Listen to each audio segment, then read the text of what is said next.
that there's someone in this movie whose character name was Icey Spoon? I do, because that's a character that I hate. It is my most hated character of this movie. That's the, does she own an ice cream shop? And her name's Icey Spoon? Oh my God. I thought it was a candy shop, but that's... Oh, okay. It's Icey and Walt Spoon. Yeah, because they say Mr. and Mrs. Spoon a bunch, but I think they do say Icey. Icey Spoon? Once. Although, like, as in she scoops ice cream for a living? That's... Wow. I hope it's an ice cream shop. I hope that was a job assigned at birth. Yeah. Be like, no, you're not. No, you know what? No, you're not going to be a teacher. That's a good name for an ice cream shop. Yeah. The Icey Spoon. Yeah. I'd go to the Icey Spoon. Sorry, your corner store has to sell ice cream by law. Do you know anyone with one of those names? There's a special word for that when you have a name that's uniquely appropriate for your job. That's actually your job? I don't think I do. I work at a library, and one of the people in charge of like the acquisitions of new books, her name is Ilona Story, because she loans out stories. Oh my God. That's amazing. Yeah. I wonder if she was like, you know what? I have to be a librarian because that's my name. It has to. Like that's assigned at birth. Just like Icey Spoon. Icey Spoon. Unfortunately, we are not Mr. and Mrs. Podcast, though. That doesn't work for us. But welcome, everyone, to a very special episode of I Love This. You should, too. My name is Indy Lefty Randhawa, and with me is my right-hand woman. It's Samantha Randhawa, everybody. It's me. Hi. Here she is. Oh, there's also someone whose name is Ben Harper. Yes, that's the dad that gets hanged. It's almost like I didn't prepare for this episode. Do you prepare for episodes? No, because then I sound like a robot. Well, here we are at the last episode of season whatever it is, because this is episode 349? Wow. 249. Have we done 300? No, 349. Oh, wow. Yeah, we're in the threes. We've done 349 episodes of this. Yeah, it's impressive. That's a lot. And I owe it all to you. And I owe it all to you. Oh, I was going to say... I'm holding you above my head. The same, but I'm not going to now because I'm not going to sing it. But I'm holding Indy above my head currently. Yes. Yeah. Somehow we still get good audio from that, though. Good setup. So it's our last episode of this season, and we kind of did a three-parter. And it was my turn to pick, and I did one of my favorite movies of all time, The Cabinet of Dr. Caligari. And we did a little bit of a sequence, because then we went into some film noir last week. And now we are talking all about the 1955 movie, The Night of the Hunter. And I'm guessing, Samantha, that you can see why I put this movie after expressionism and noir. Yes. There's a lot of that in here. There's a lot of transfer over, for sure. And I'm excited to get into it. All right. So I hadn't seen this movie in, I don't know, maybe 20 years. I saw it when I was like 15 the first time because my cousin, he was like an older cousin who was like 10 years older, so I think he's all cool. I was probably younger. Maybe I was like 11, 12 in there. And he said, oh, there's this really cool movie called The Night of the Hunter. And being the type of 12-year-old I am, I found it and watched it and really liked it then. Saw it again in my 20s, thought it was great, but I had mostly forgotten about it. So upon this rewatch, it's fantastic. I love this movie. So I loved it. Samantha, did you? I'm going to give it an 8 out of 10. That's pretty good. I liked it. I think it's really important. I think it's like I can see exactly how it fits with the other movie, and I appreciate that. I enjoyed the story. I enjoyed the acting. I don't know that I liked it as much as Caligari. Oh, well, yeah. How could you like anything as much as The Cabinet of Dr. Caligari? It's one of the best things ever made. So don't think that I'm like giving this a bad rating. I think that it is a very good film, and I think that I can see how these two films fit together. Yeah. 8 out of 10. That's great. Yeah. I'll take that. Absolutely. What about you? You saw it after many, many years. Yeah. Remember like 30 seconds ago? Okay, yeah. Still love it, though. Okay, great. One thing that I might push back on, that this movie is, in fact, not important. No? No. Well, it's important to me. Yeah. Yeah. But it was not influential at all. It's kind of the opposite. So let's go over the movie. And of course, there's some themes that I'm going to want to touch on. But do you want a little bit of background on this movie first? A little historical context, maybe? Sounds good. Because I usually don't like talking about that too much because I want to talk about the movie. And I didn't research much into this movie, but I kind of wish I had more. So first off, though, this movie was not well received. It was not typical of its time. Maybe that's why it didn't do so well. When we are looking at it now, it's kind of like timeless. We can say like, oh, I see the noir elements. Oh, I see the German expressionism. And then we have a kind of a scary story that seems like it would work in a movie today. Mm-hmm.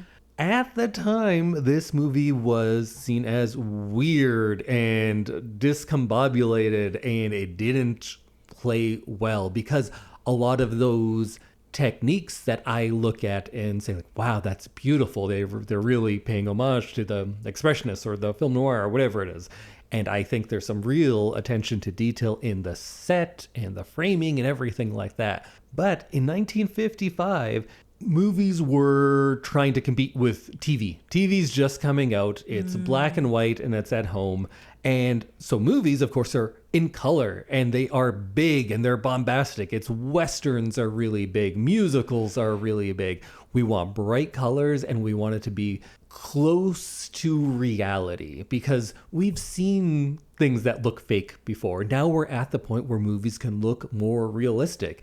So when someone goes and makes this kind of theatrical movie that does not look realistic, I think it looks beautiful, but I would not say it's realistic in any way. It seems quite artificial or dreamlike or however you want to talk about it. People didn't like it. They thought it looked old-fashioned. Why would you be bringing back these techniques? We're just getting past them. This looks like an old silent movie. We don't want that anymore. This is a new generation. People also thought it was really pretentious and overall just bad. It was not well received. The director never made another movie. He took it pretty hard how much people hated this. Oh, wow. So it was based on a 1953 novel. And it was kind of based on a real guy who was one of those, I think this happened quite a few times, where someone was like, hey, I'm wealthy. All you eligible ladies out there, come marry me. And then he would kill them and take the insurance money. Oh. So that was like the starting point. And then the novel changes it into a preacher type character. And then when they're making the movie of it, a screenwriter comes in and writes a really, really, really long screenplay.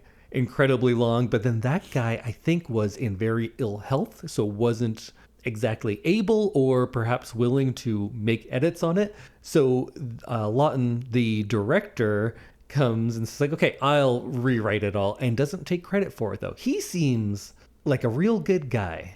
Huh. That's nice that he came in and rewrote stuff.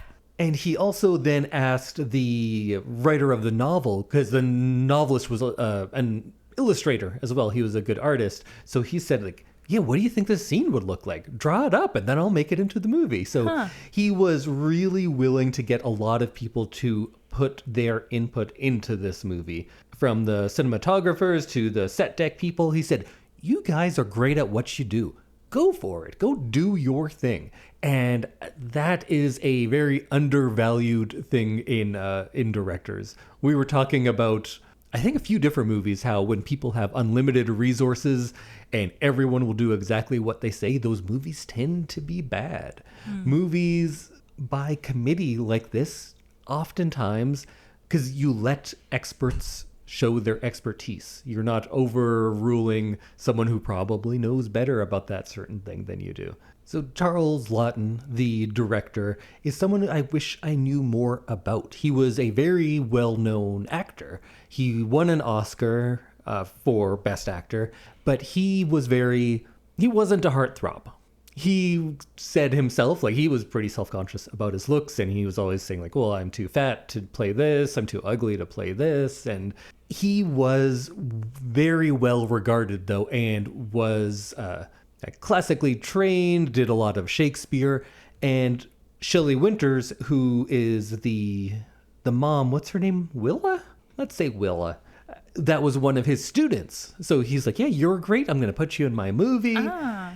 And he also loved Lillian Gish, who plays the...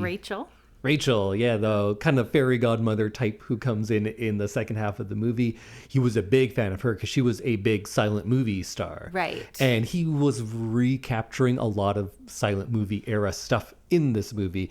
I think she had not really been acting much, but he convinced her to come in by selling like this role, like look at this role you can have. And Charles Laughton, like I said, directed this, nothing else ever, which is really a shame, because if this is your first movie, and I think it's just a masterpiece, I would have loved to have seen where he'd go after that. He was also one of the few, maybe not one of the few, he was gay, and I don't know how open it was. He was also married to the woman who played the bride of Frankenstein, and now we look at it as, oh yeah, it was a marriage of convenience. They weren't like romantic because he was covering up the fact that he was homosexual. And I'm not sure how open of a secret it was at the time, because you know what, I wasn't around there and I haven't done my research. But he also gets Robert Mitchum. Do you know Robert Mitchum? Not really. I was wondering if he was like a big deal. He was. Okay. Yes. Yeah. Robert Mitchum was a name. If you say, oh, this is a Robert Mitchum movie, it's a big thing. And he is an interesting guy too, because he's like kind of a jerk, but also pretty cool. Mm-hmm. So he was famous for doing movies high. Oh. Robert Mitchum loved weed. Which in 1950s, yeah, that's pretty scandalous. It was, and he went to jail. Oh. So he is maybe like a snob is a good way to put it. And he is very confident in his own abilities. So if he was in a movie and he didn't think the movie was very good, yeah, he would just show up high and would just be a jerk all day long and just like, yeah, I'll hit my marks, whatever, I don't care. And he would not care. And it was clear that he just didn't care about what he was doing. But when he did care, like this, he thought this was something special, and I agree. He tried a lot harder. Apparently he was very good working with the kids and everything.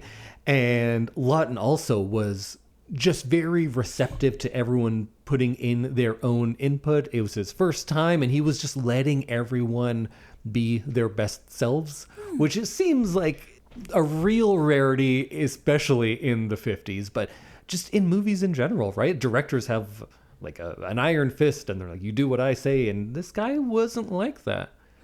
That's nice. So Robert Mitchum, the only bad thing, well, I guess he did do some bad things. There's a story that, again, it's a long time ago, so we're not exactly sure, but he did get into issues with the producers. He worked well with everyone there, but he did not like the producers. There was one producer in particular. The story that I heard was he peed in that guy's radiator of his car. That sounds so gross. Some people say that he peed on the seat of the car, but he peed somewhere in the guy's car. Wow, that's gross and mean. Yeah, I guess it is.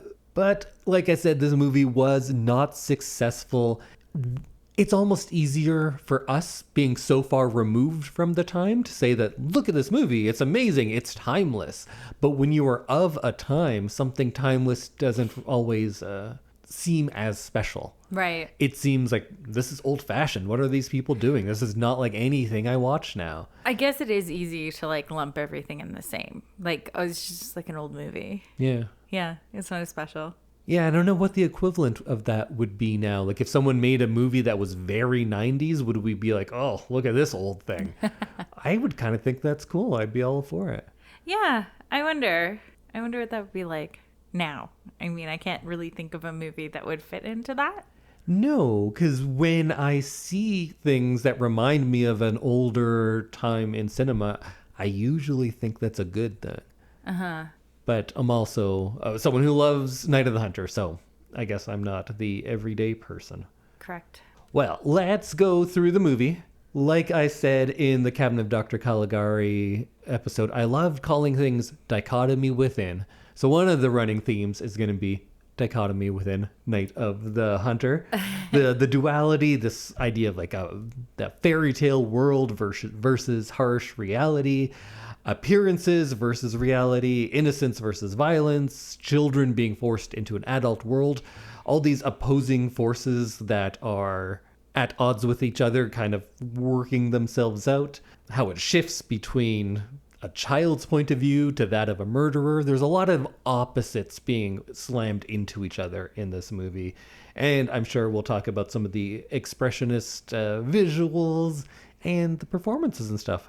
Okay. So that whole duality of life, I think, is set up very early. Because right at the beginning, we get Lillian Gish, who we're not going to see for quite a while. And she warns, beware of false prophets which come to you in sheep's clothing. So we already have the idea of reality is not as it seems always. And then the next scene right after that, after the floating heads in space, which is weird. Mm-hmm. Weird way to start a movie. Although that's how a few movies start with floating heads in space. That was confusing. That was a thing. But then the next scene, you have children playing hide and seek, and it's all innocent and fun. And then what do? They find a dead body. And then setting up this idea of innocence being destroyed through violence, which is going to continue on through the movie. It's going to come up again. It's kind of the movie. Yeah. And we also get some, I don't know if it's an airplane shot, a helicopter shot. I don't know how they were doing that in 1955. I was wondering that. It's unusual. Yeah. I don't see a lot of that. I was wondering how many helicopters we had in the 50s. I don't know. And there's also like a really cool tracking shot when they track out from the body being found.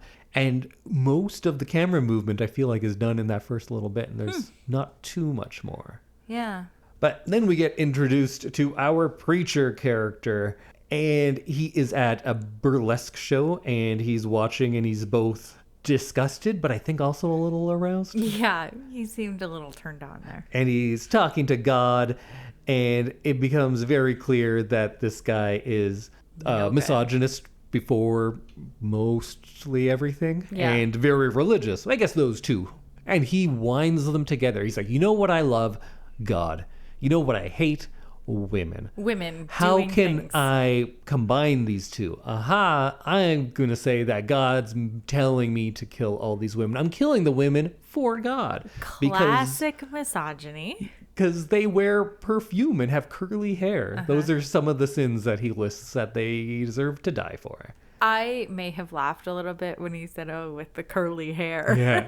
I was like, that's an interesting thing to hate. That's a very, physical thing to hate. And I think it was a Hays Code thing, the ratings system of the time, that they weren't allowed to make him an actual preacher. Like, I think he might be in the book. So they couldn't let him wear the, the collar type thing. He's just like a guy who likes God, but you couldn't make him be a preacher because that would be too much if you had a preacher killing people. In the Wikipedia page, it says self-proclaimed preacher. Yes. I watched a whole video about the Hays Code this week, actually. Oh, wow. I took a class on that. Oh, wow. Let's talk Hays Code. I found it really interesting. I mean, I find it really interesting the ways that anybody gets around stringent rules like that. Yes. I think it's really interesting. I think it's I think that's a documentary in itself. Yeah. And probably a class that you took in university. But I found it really interesting how, as the times changed, the code didn't, and thus it was kind of abandoned. Things were kind of made okay because they were like, well, we can't stop them. That's kind of how it felt like in the end. Yeah, well, the ways it was enforced really dropped off because it was coming out of these gangster movies where people were idolizing the gangster. So then, you know what? I'm going to save it. We'll get there eventually. I'll just talk about it when it becomes relevant to this movie. Awesome. Because I'll just keep going on. I just wanted you to know that I did my homework a little bit. That's pretty good.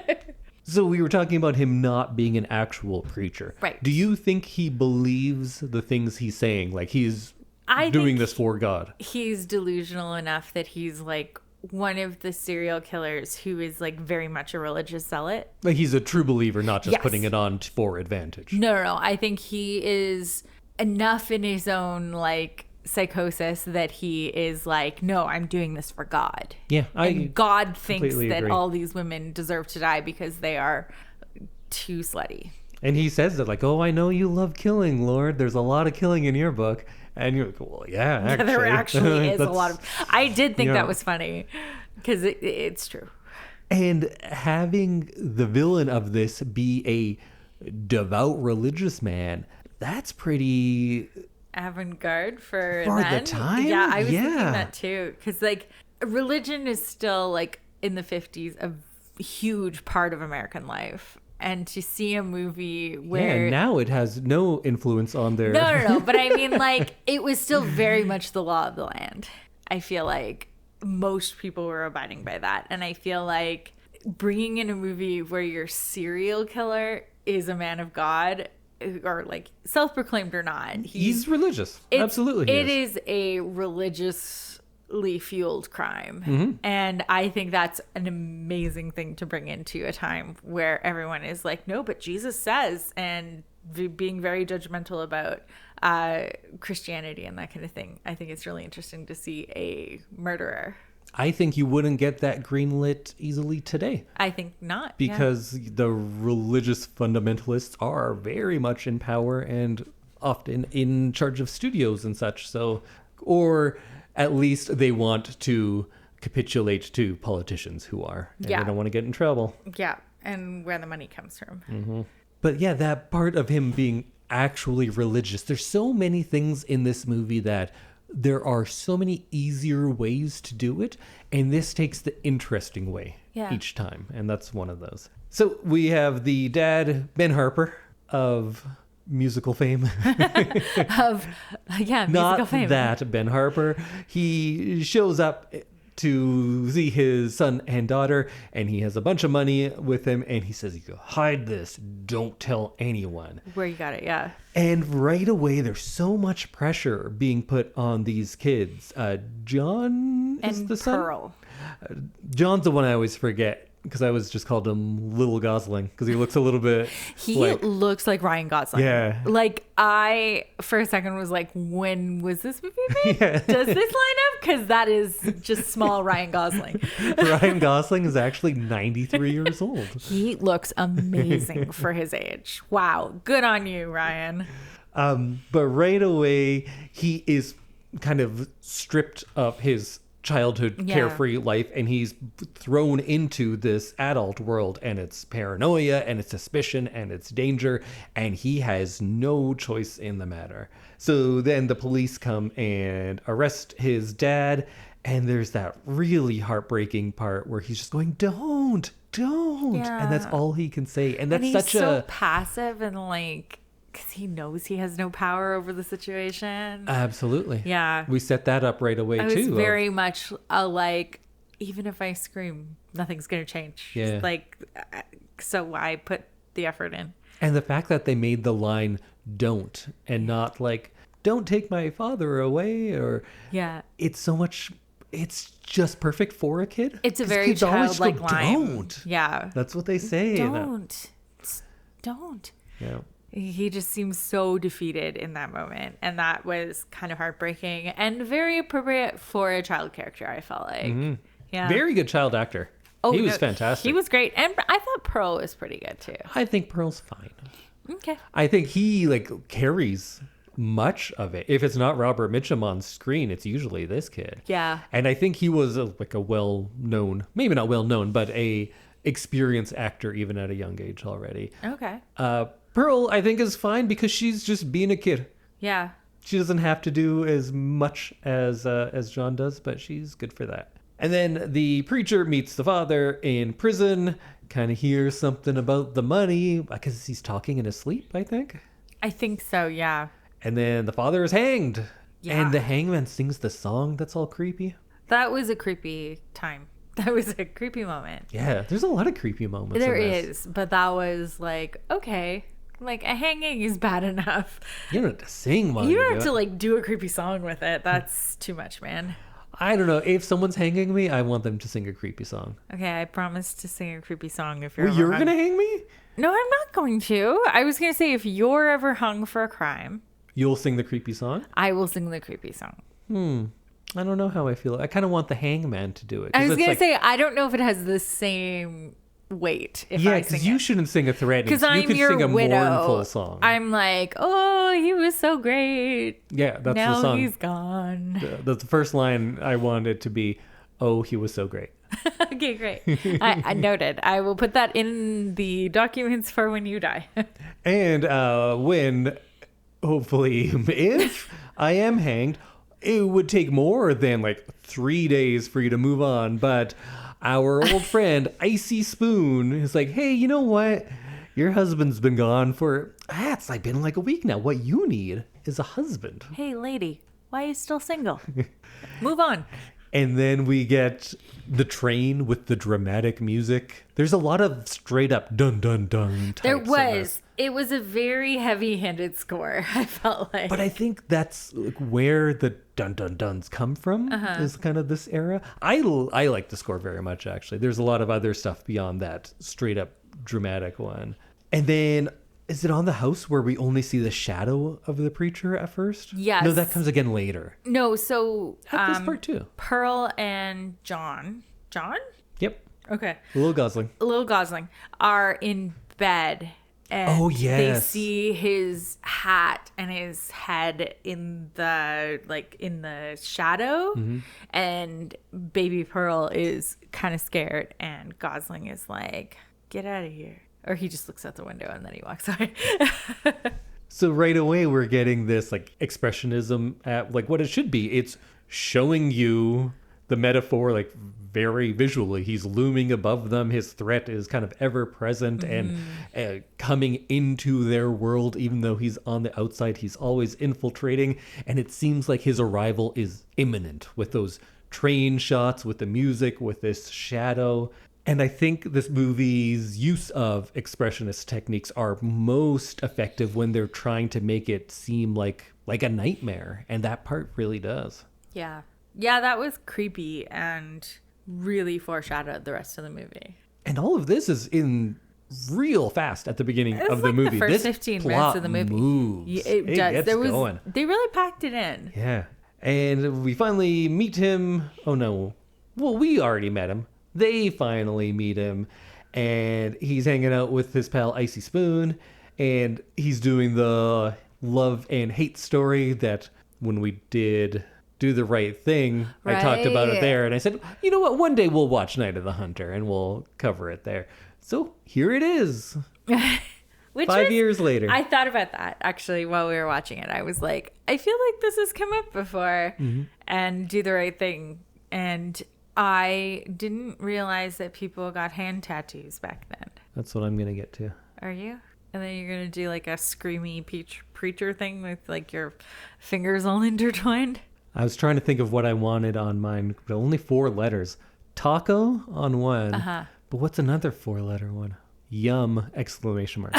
Yeah. That's your life. Taco Yum. So this love and hate story, when I saw it, I was like, yeah, this is the thing. It's iconic. But this time I was able to actually just watch this a little more closely. And it works kind of on a level that I didn't realize because he doesn't actually say much. It's not a great speech. No. He puts on a show. And just like his character isn't able to con all of these people with saying the right things, he doesn't have any substance behind it. He is the semblance of something charming. And he gives you the idea that he has some meaning behind it, but there isn't anything. And I think this movie is really like a scathing indictment on the hypocrisy of religion a lot of the time. Yeah, and like he doesn't say much, but he does get loud, and I feel like that might make his point a little bit more. Yeah. Not saying much, but being loud. That's Which I feel like is the story for most politicians currently. And Mitchum in this, he's charming in a way. And you can see he's clearly charming a bunch of the people, but also disturbing at the same time. Like he always seemed creepy in this to me. Yeah, he was creepy, and he had a very creepy, not like he always seemed very like ghoulish, but like he had a very ghoulish way about him. The mannerisms, yes. Yeah. Let's talk a little about the performance. Like, I was thinking about this week actually, and I was thinking about the fact that like we've watched like Nosferatu, where he's all like hunched over and he has the creepy fingers. He didn't have that kind of creepiness, but he had a very ghoulish way about him in that the way he talked and the way that he like kind of left sentences hanging and the like pauses that he took. Absolutely. And you can see at the beginning, you're like, oh, this is a charming, well-spoken man. And then something just seems off with everything he does. And I think it is a lot in those physical mannerisms because he seems weird underneath. I don't know if I see it, but at the time he was regarded as being a very handsome man. So we'll just say he's a handsome man. That's what everyone says. But he often like contorts his body in weird ways. Yeah. Like when he chases the children up the stairs later on in the cellar, he does like a full Frankenstein. Yes. And I think that's kind of leaning into the part of like the fairy tale monster, because I think there's a lot in this movie that's purposefully juxtaposing fairy tale elements with harsh reality, because that is how the kids are seeing this world. And we're mostly seeing everything through their eyes. So it makes sense that he's like a monster. But then when he gets the door closed on his face, he yelps is the best word. Yeah. Then when he gets shot later on, he howls like a dog. Yeah. And it's almost funny. There were some strange moments, some of the things that he did were kind of funny. I feel like that adds vulnerability to his character, and that adds to this idea of sometimes he seems like a supernatural force. When Lil Gosling's like, that guy don't ever sleep. Because he's just always there. How's he following them? How's he always finding them? Yeah. How's he been riding his horse for like a week straight? Yeah. So in those ways, he just seems like this evil force that's unstoppable. But then you get him yelping and doing that kind of thing. You're like, this is just a man. And that makes it scarier in a way that like, this is a man. It is a fallible flesh and blood person, but a person is doing these things. And that's more disturbing than if we just have it's some boogeyman. Like, who knows what it is? We can't understand that. You can understand this. It's a guy who hates women, who's willing to kill children for money.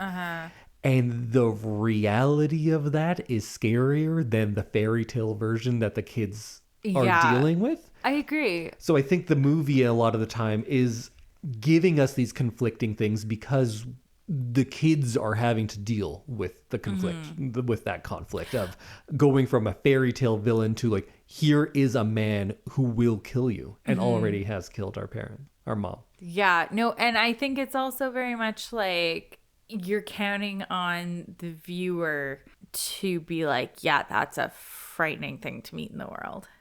Like you're like, yeah, no, I understand that this is not just a horror movie thing. This is like a real world thing that is scary. So then our pal Icey Spoon is saying like, hey, you know how I said you should get married? And you said like, oh, I can't. It's only been 3 days. Now it's been 7 days. Look at this guy. Why don't you marry him? And she's like, okay. One of the craziest lines in this movie is when she's talking about sex and Icey Spoon is like, well, yeah, that's not for us women folk. I just lay there and think about my canning. Oh my God. Do you remember that? That's I do. A crazy line. Well, you just used to lie back and wait for it to be England. Think about England. Just wait for it to be over. She just thinks about her canning. She's just laying there thinking about peaches. She's like, well, I've got like 10 jars of peaches and probably like 6 jars of tomatoes. That'll occupy you for a while. Mr. Spoon, Big Spoon is just not doing it right. So then she says, sure, yeah, I will marry him. Let's go. It's been 7 days. That's fine. And gets married right away. And then we got some more stuff that is weird and complex and can be read in so many different ways, because on the wedding night, she's kind of like getting ready for everything. She's got a pretty little nightgown on. You whore. You want to have sex with your husband? Gross. And she's like, wait, what? Am I terrible? I guess I'm terrible. And you just get to see how this guy is manipulating her. Clearly has all these messed up ideas on his own and his hatred for women, and he has some sort of sexuality issues, like if he's completely asexual or impotent, or if it is really that he believes these things so much that that's what it is. Yeah. Whatever his issue is, insanity is, he is able to convince her that it's her fault. That she, wants to like consummate their marriage. Yeah. And that's another wild thing. Using this undercurrent of sexuality versus this Christian guilt that is associated with sexuality. And then in him just being like, yeah, I'll murder people constantly if they have curly hair or wear perfume, but you want to have sex with your husband, you whore? Yeah. Like, what a wild turnaround. Yeah, just way of thinking. And how many of the people in this movie are like, yep, true. And how he's able to convince other people. And that's, again, getting into the idea of how religion can be used to manipulate and control and keep people down, because that's what he's doing. He also seemed very creepy and like larger than life when he was speaking to the children. Mm-hmm. And they shoot it like that, right? Yes, like he's oftentimes huge and like also not quite lifelike. He stoops over them. And when he's upright and doing his things, he's a man of like good posture. But like you were saying, he becomes ghoulish and curved. Yeah. And they often put him in places like when he's in the cellar or that one room, there are these tiny claustrophobic places. So it really plays up his size over them. Yeah. And he almost has to curve to like not hit his head. Yeah. And it's very much like anything he says to the kids seems creepier and scarier. Also because I think you're supposed to be like perceiving it through a child's eyes, right? Like, yeah, and I think the movie does a good job at making it like that. Absolutely. And she is Willa, that is the mom, is quickly convinced, and she says like, help me to get clean. Yeah, that was like just hard. That's such a high control religion thing too, is like you're dirty and you need to like do the work to get clean again. And it's just like, no, there's nothing wrong with you, you're just married to the wrong man. And the movie has a surprisingly progressive, like sex positive view. Yeah. But we'll get to that later because that's not coming up yet. Because at this point, she's saying, help me get clean. And she's preaching about how I drove my husband to murder because I wear makeup. Yeah. And she is just like full on indoctrinated into his cult pretty quickly. This makes women back then look real bad. I might disagree. Her, sure. I mean, her, yeah. Okay, yeah. I think there are other women in this movie that are doing great, but like she is like so bendable. Yes. And like malleable that it's like, wow, okay, so this is why murder happens. So I think many movies of now and of the time would have just this character, and you're like, yep, those are the female roles we get. Yeah. But although having a like matronly, saintly woman isn't exactly the most out there stretch, because you have like kind of these few archetypes of, especially for older women, they just weren't giving anyone roles. They are not writing many roles for older women outside of this. And Rachel, is that her name? Rachel. Gish. She definitely falls into that, but there is, like everything in this movie, it's not that simple. There's more to it. Mm-hmm. But I'm getting ahead of myself. So we have that really scary scene where it is very Caligari looking, and he like slaps her in her bed, and she's like full brainwashed. And I thought you would probably be interested in this because you love cult stuff. And I do. Here you go. Here's a cult leader for you. Oh yeah, no, I could see the Caligari-ness of this bedroom because the windows are triangles. It's this weird A-frame. It's like a very high ceiling, and he seems in a weird posture too. Yes. Yeah, definitely. Like everything seems too long and he seems very creepy and like hunched over. And you can see the indoctrination start from like their wedding night. And then once they're in this room, it's very much like he's just putting her back in her place that she's been put in, of like, you're a whore. Like, how dare you want to sleep with me on your wedding night? Yeah. And then also like, this is why your soul is in jeopardy. And he's very much preying on her religious like background, which I think was a big deal back then, was like everyone was like worried about going to heaven. And I think that this scene especially is very cult like, because he is like unfiltered, because it's only her and him. I think he's not putting on the show of like being a preacher. I think he's not like grandstanding anymore. He's just showing her his cruelty. I think he knows how to control different people in different ways. Like with Icey Spoon, there it's put on the show and charm. And then here he's going to like control her by any means, like some physically if he needs to, and like beat her down into submission and the control. And he tries to do that with the kids too, but with less success. Yeah. Which is like a textbook cult leader, right? Like, and this movie gets into the psychology of a serial killer way more than most movies, and more than movies of this time that I can think of. Yeah. Like really, I always think of Psycho as the movie that's kind of doing that for the first time, but here we are, Night of the Hunter. Creepy creeps. Speaking of creepy, then one of the next scenes is one of my favorites, where it's the, what's his name? Uncle Pappy? Uncle something. Uncle Bullseye. I don't know what his name is. But the uncle, who's not really an uncle, I think, he's fishing and finds the car, and there's that underwater scene, and it has like a bit of a pan to it where you just see the plant life, the seaweed or whatever, floating, and then her hair, and then we get to see her underwater in her car with her throat slashed. And that is a beautiful and haunting scene. Birdie Steptoe. Uncle Birdie. Uncle Birdie. I knew it was something weird. That was... I'd be interested to know a little bit more about how that shot comes to be.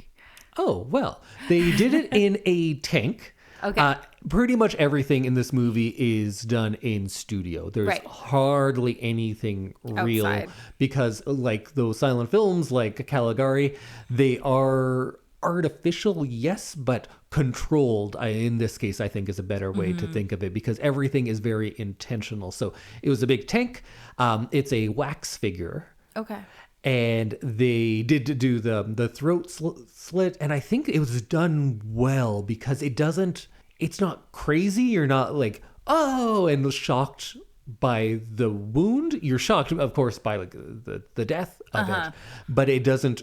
I feel like if it was too much and there's like blood coming out or something, it would be a different kind of disturbing. She looked serene, peaceful. Yes, like down there and like lifelike. Yeah. And I'm kind of glad that the kids didn't see that. Yeah. Like, because she looked like you might be able to like bring her up to the surface and she'd be fine. Beautiful and haunting at the same time. And I felt like the movement in the water was very good. And like, I understand that, like, because you could tell from the upper shots of the kids in the boat that there's just like jets happening on the side of the river. Yeah, so like they you can see it. Had a tank, and then they just put hoses in on one side to create the current of, were just the like river. Yeah, pushing. And in that scene, it works flawlessly, I think. Yes, no, in the mom in the car scene, it was beautiful. From the top, there's like a few holes. There's times, but I really thought that the water stuff in this movie was really well done. Agreed. Yeah, it reminded me of. There's a scene in Carnival of Souls like that, I think. I love Carnival of Souls. We should watch that sometime. Yeah. But going back to this one, So already there are so many things that seem very prescient for today of this religious guy and his opinions towards women and how he controls people. That hasn't gone anywhere. It's probably more on display now than it has been in a while. But also this idea that everyone believes this guy because he says he believes in God, and then they just blame foreigners for the things that he's doing because they're like, oh yeah, someone stole the horse. It must have been those gypsies. Right. And everyone's like, yep, that's it. You, stranger, you're cool. No problem. Yeah. And just like Uncle Bertie, when he doesn't want to tell people what he saw because he's just like, well, they're going to blame me for it. Yeah. He knows what the world thinks of him. Yeah. He knows where he sits in the hierarchy of the town. Just like the preacher goes like, well, I know what people think of me and I can get away with so much because of it. And yeah. You know where you sit and you know what's going to get pinned on you. It's just more showing that the world these kids are being forced into has no justice to it. Yeah.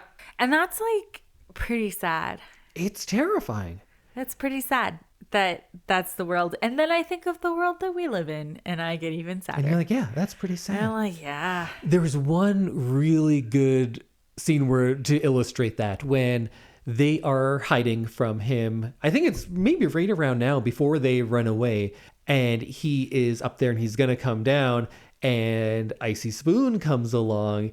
And of course, she believes him.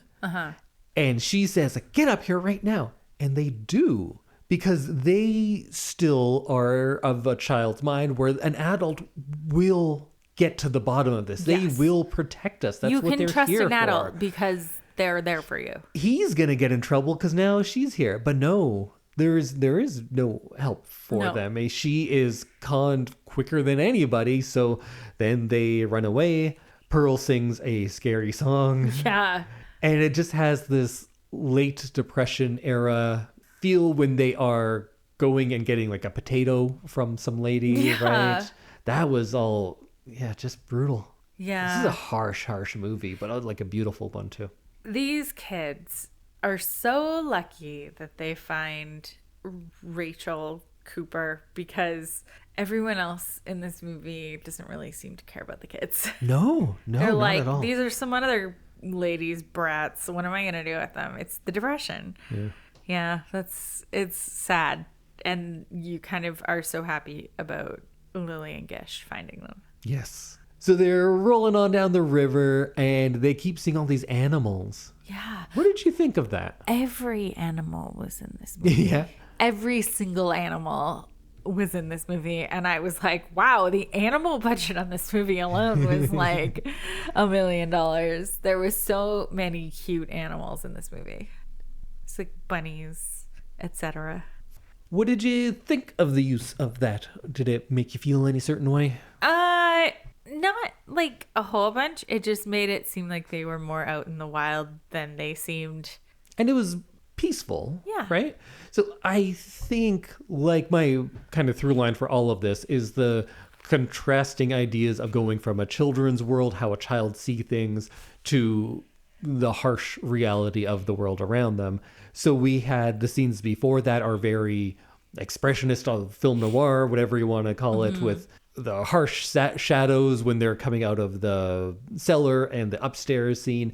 And now things look serene, but not in a normal way, because it is still artificial looking. It kind of seems like a children's storybook. Right. That's what it made me think. Yeah. That they are feeling some ease now, and we can see how like they see the world, and it's just animals that are hanging out by the river. Everything's good. Everything's calm. And then an owl kills the rabbit, and we just hear the rabbit for a long time. And you are, again, forced to deal with like the safety that they feel is fragile and can be lost fake at any moment. Yeah. This idea of the storybook world and everything's nice here, it's not. No. It's a hard world for little things. Yeah. As she says later. It felt very like Hansel and Gretel. Yeah. In the floating down the river scenes, because it was very much like, oh, there's a bunny. Oh, there's an owl. Oh. Well, yeah, they're running away from the monster and they see all the animals, and then they're going to go see their fairy godmother who's going to save them.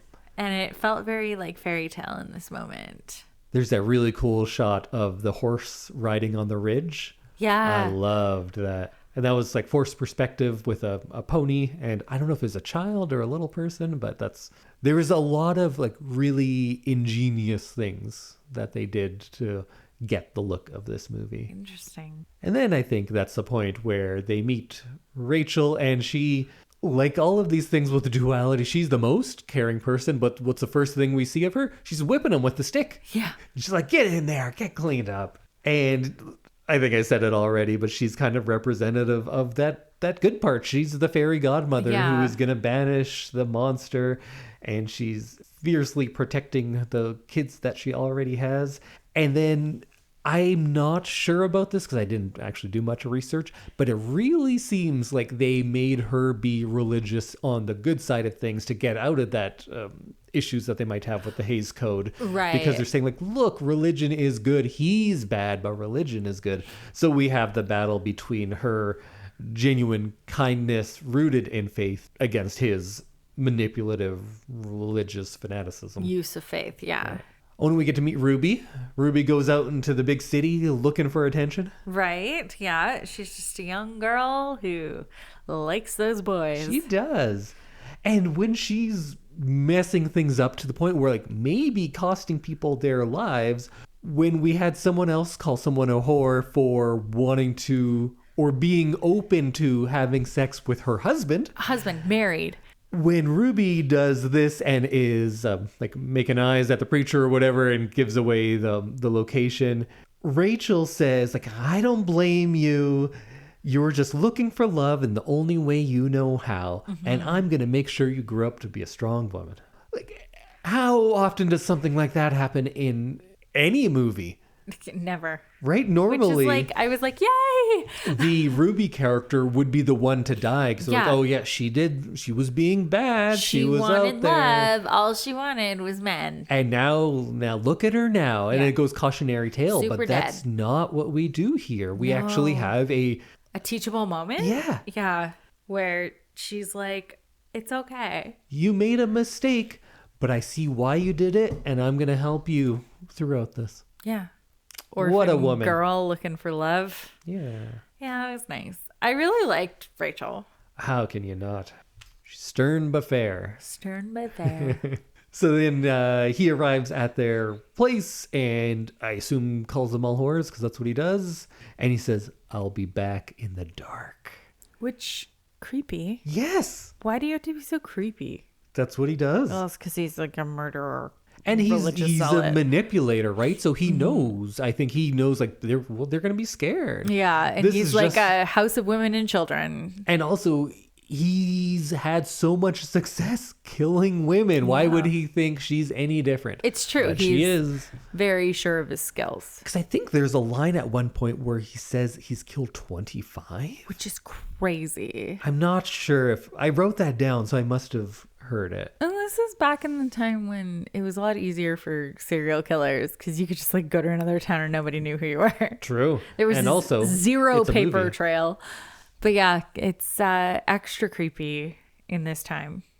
And then we go do another singing bit. The score and sound of this movie, I think, is quite remarkable. And I don't always even think of that because the visuals are so good. But he's singing his song. And then she joins in and harmonizes with him, which is, I don't even know what the takeaway of that is. I kind of think it goes into the, again, like I was talking before, the two sides to the same thing. Yeah. And they're battling each other, but they both believe the same things and they have incredibly different takeaways, but it's showing the commonality of what they have still. So as someone who did a little bit of Christianity in my younger days to see if it was for me, And singing. Which kind of where I started singing. There is a like comfort in seeing these church songs. I don't know the one that they were singing, but like there is something about how they're written that is very much a like join in and like participate kind of feeling to them. Yes, that's what they're designed for. Yeah, right? And they're designed for harmonizing. They're designed for people to feel like they can sing at any level. And like it's a very much like join in, join us kind of thing. And also it was very much to me at least, a like good and evil moment of like, I understood in that moment why she was singing along, was because it was a song that she probably knew from her church time. And it was a non-threatening song for her to sing, but a very creepy song for him to sing because he's just a creep. And it felt very right to me as someone who has like dabbled in Christianity. Dabbled. She's sitting there with her gun on her porch, shoots him the one time, and he's yelping and howling. And she has that line that I love so much. It's a hard world for little things. Yeah, which I loved. And that's kind of what the movie's about. It is about the hard world for these little things. Yeah. And then being forced into this other world. And I also love that it's not like some firefighter or lumberjack or someone who comes to save them at the end. It's just single mother of, I don't know, 12, Lillian Gish, who's just out there doing her best. She's just doing the Lord's work in the right way. Yeah. She is taking in orphans. She's teaching lessons, and she's like accepting people where they are, as opposed to this self-proclaimed preacher who is out there murdering women for being whores. Yeah. And then when he is arrested, this blew my mind of where they went with it, because he starts going, don't, and reliving the trauma that of seeing his father. Which, like, fair. Yeah. You know what? If you're a little kid and that was the last time you saw your dad, it's all coming back to him. It's all coming back to him. This is another father figure that is getting taken away by the law. And I kind of took this as his return to childhood. Yeah. Now he has a safe place in her home with all of the other kids. And this entire time he hasn't been safe, right? And he's had that money with him. So when he does the don't, it's kind of reversing back to the last time he said it, and he gives the money. He's like, I don't want it. And the money, the arrest of the father, those were the things that forced him into this world where he had no business being, should not have been there. And now he can finally revert to a kind of a childlike role, because we don't see him break down when his mom dies or anything like that. He's just being not unemotional, but she says something at the very end, actually, like, children soldier on, or whatever it is. But he's been forced to do that, and now he's allowed finally to be a child again. Yeah. So he goes back to the last time he was a child at the beginning of the movie. Yeah, there's something about that moment where he's been allowed to feel safe enough to revisit those awful, awful things that happened to him, watching his father get taken away and killed. And there's a really interesting contrast in the way that John, who was always skeptical and suspicious of the preacher, who now can't condemn him. He's on the stand and he says, like, who was the guy who did all these things? And he can't do it. And then you contrast that with Icey Spoon, who right away was like, what a great man. Marry this guy. He's the best ever. And then switches right away to kill him, lynch him. Lynch him up. To show you, like, again, I think there's a bit of the hypocrisy of religion that the writer seems to be touching on, but just this dual nature of all of these things. And they call him a Bluebeard, and we talked about Bluebeard in one other movie. Now I can't remember which one, but I guess it doesn't matter. But Bluebeard is a story of a guy who killed many wives, and he had a secret room, and you don't go in the room because then he's going to kill you. Yeah. AI. Yes. Was that? No, it's not called AI. It's called Ex Machina. Yes, AI is the... But I knew what you were talking about. Yes. It's the wealthy serial killing aristocrat with a creepy, creepy room. And then it ends on Christmas Day, and they get their presents. And poor John just like gets an apple and wraps it in a doily, and is like, here you go. And then he gets a pocket watch. Yeah, that made me very sad, but also it's in a good way, I think. I was sad in a good way, too, because you can tell that these kids, like, they're growing up in the Great Depression, so you're probably not getting the best Christmas gifts. Yeah. And Rachel is, like, giving them what she can. Yeah. Which, like, might be a brooch, might be a pocket watch, might be an apple in a doily, but it's like meaningful to these kids, and these kids are having a good life. Then you're like, they're going to be okay. I think you can kind of see this movie. Of course, I talked about the fairy tale stuff a lot, but kind of like Rachel was telling a story to these children this whole time. Because at the very beginning, she is. And we have their faces up in the stars. But at that point, I was like, I don't know who these people are. Yeah, Whatever. you don't really know. And then at the end, she's also... Was she reading? But she does have a bit of a speech. And she's talking about children. She says, they abide and they endure. So it's kind of like this whole thing was her story almost. Yeah. Whoa, man. So Night of the Hunter, pretty sweet, huh? Yeah. What a movie. Just great. Loved it. Honestly, what a great time. I had a great time watching this. The time of your life? And you never felt this way owe before. it all to you. Yes, I swear. Now Indy's holding me above his head. Yeah, I don't think I have any big speech at the end. I was speeching the whole time, but Speeching the whole time. I love this movie. I love how it plays on those contrasting things constantly. I love that it's German expressionism and Mother Goose and Southern Gothic. It's just all the things. And it makes me a bit sad that it wasn't successful, not just because more people don't see it, but because we were kind of robbed of more Charles Laughton movies. And I kind of want to find out more about this guy. He seems very interesting, and I just wish he... I thought it was a good movie, so I would have liked to see more from him. If this is your first movie... First and only. Wow. Like, where would you go from there? We just didn't have the same sense of auteur ownership in that time. So if somebody came along and said, like, no, I'm doing this. Everyone else is doing their thing. I'm going to do my thing. At that point, like, how many people might have followed in his footsteps? Maybe not, like, doing his type of thing, but going, like, I'm going to just do whatever. I'm not going to make a cowboy picture. I'm doing my stuff.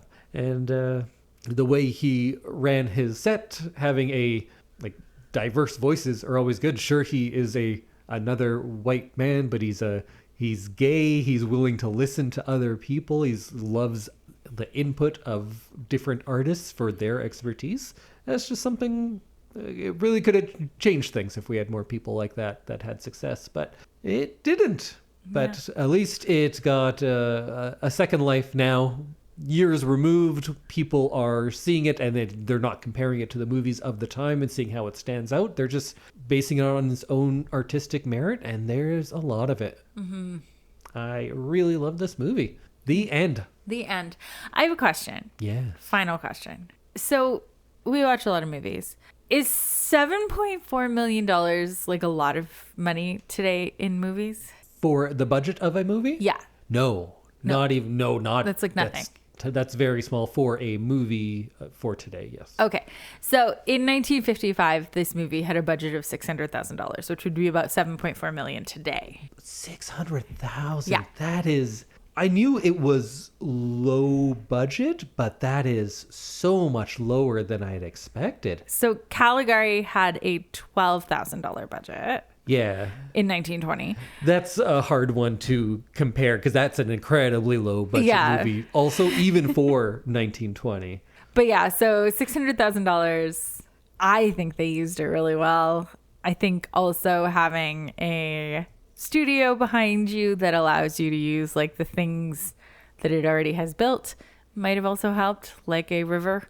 Oh yeah, I don't know. Like I assume that because I feel like movies were made indoors more, so there was like already pre-existing kind of infrastructure for that, but who knows. So here are a few movies that also came out in 1955. Oklahoma came out, 7 million.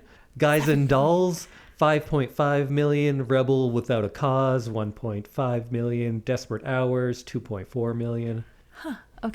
Okay, so this was like a low-budget movie. An incredibly low-budget movie. Like, nobody made any money on this. Yeah, and even at that low budget, it did not do well. Yeah, which is sad. I immediately have Oklahoma in my head now. Oklahoma where the grass green. Da, da, da, da, da. I don't actually know more than just that. I knew grass, and that was it. Well, we'll see you next week when we are awarding some previous movies some awards. Yes. That was the worst way to describe that. You know, every 50 episodes, we do a awards show for our previous 50 episodes. Okay. So we'll see you next week. Get your tuxedo out. I'm already wearing it. I'm going to keep it on until then, just to be sure. Great. Okay. Bye. Bye, everyone.